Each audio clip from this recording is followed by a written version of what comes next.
Today, boys and girls, we are taking a look at a OnePlus phone, and it is the OnePlus Nord. So let's check it out.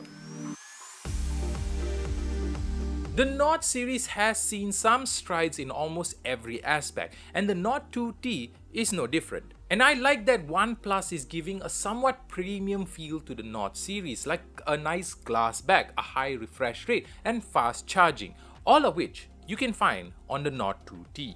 Now, the feel of the phone in your hand is also really good. It has a nice weight to it, and the silent slider is still something that is far more intuitive than going to the notification drawer to turn it off and on. The color that I have here is the Jade Fog variant. Now, because it has a glass back, it is kind of a fingerprint magnet, so you might want to put a case on it or, carry a microfiber cloth. Now, on one side you have the power button as well as that notification slider that I mentioned. The other side you have the volume rocker, and on the back you will find a camera module that houses 3 camera sensors. Now let's get into the display. The OnePlus Nord 2T comes with a 6.43-inch AMOLED display with a refresh rate of 90Hz. The screen is as smooth as you expect from a 90Hz display. And it is as you expect from a OnePlus phone. The colors are very vibrant, the contrast is good, the viewing angles are also good, and it supports HDR10+. So if you watch a lot of Netflix, you will definitely enjoy yourself on this screen. It is, however, kind of a shame that it comes with a 90Hz refresh rate. I would like to see a 120Hz display since it is the T variant of the Nord 2. But that aside, it is very nice. So we know that the display is what you would expect from a OnePlus phone, but it is high time we talk about the performance. Now, driving the phone is a MediaTek Dimensity 1300 processor alongside 8GB of RAM and 128GB of UFS 3.1 storage. On normal usage, it has been great.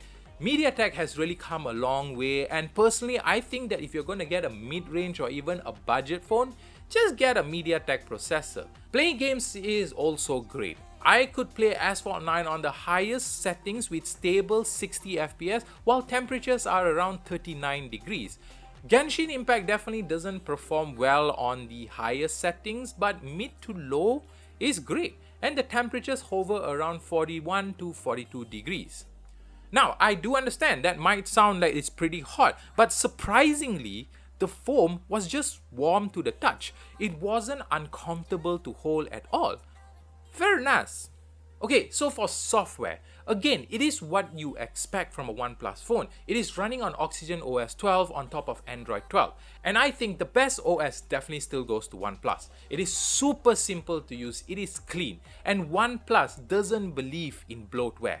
I mean, heck, Facebook didn't even come pre-installed in this phone. So like I mentioned before, the Nord 2T comes with 3 camera sensors. There is the 50MP Sony IMX766 main sensor, an ultra-wide 8MP lens, and a 2MP mono camera. Pictures are decent, it's not flagship level quality, but among the mid-range phone, the quality is pretty good. Colors are not overblown and details come out decently well. As for video, it supports 4K 30fps and 1080p at 60fps. OI stabilization is alright. Again, it's not the best, but if you can keep your hands steady, you can get some pretty smooth panning shots. The selfie camera comes with a 32MP sensor, and again, it's not bad. If you don't expect it to be a flagship camera, then you'll be pretty satisfied with the quality. Okay, so powering all that hardware is a 4500 mAh battery, and on normal usage you will easily get a day's worth of usage. Slot in some gaming time and it will still manage you a day's worth of use. But worry not, my friends, because the phone supports 80 watts of charging, which will get you to a full charge in less than an hour. Okay, so overall, I think that the OnePlus Nord 2T is a phone that just works. Now, that also means it doesn't have anything special to stand out, but that can be a good thing and a bad thing. For me, it's a good thing because being as it is a basic phone, it is a phone and it does everything that a phone should do, and it does it very well. Some of you might not accept that, but that is the charm of OnePlus: simplicity. It also is the reason why for the past 5 years I have stuck to OnePlus as my daily phone before switching out to other brands. It is a basic phone, but it does basic things better than many of the other phones out there, if that makes sense. So guys, there you have it. That is the OnePlus Nord 2T 5G. Let me know what you think about this phone and the OnePlus brand in general. Also stay tuned because we do have the OnePlus 10T review coming up. So make sure you're subscribed, hit that bell icon, and I will see you in the next video.